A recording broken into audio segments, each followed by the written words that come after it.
Good morning ho mga kabalaybay.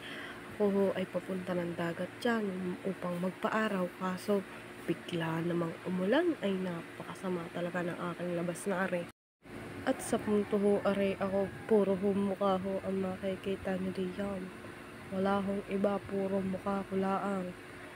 Are hong vlog na are ay ngayon ko lang gagawin at hindi na po masusundan. Ayan ho, panay ho ang aking lakad papunta sa aking tatay, sa aking biyanan. Nagpa-cute pa.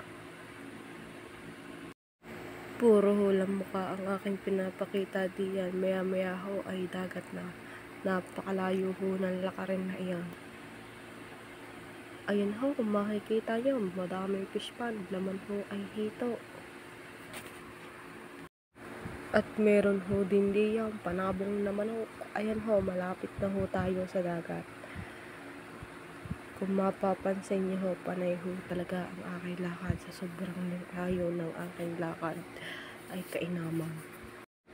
Yan ho, malapit na ho tayo sa dagat. Bigyan ng kapiraso.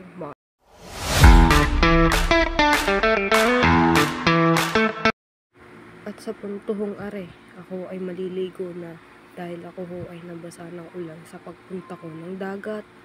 Kaya ayan ho, nandito ho ako sa may poso para maligo. Yan. At dito naman ho, kung makikita nyo, ang daming manok. Ay, puro manok ho yan. Puro manok ho nakatambang dyan. Tapos ayan ho, makikita nyo, puro fish pond. Hindi ho amin lahat yan.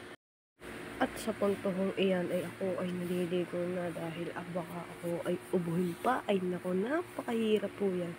Kung gusto nyo man ho panoodin nyo. Kung huwag, edi huwag.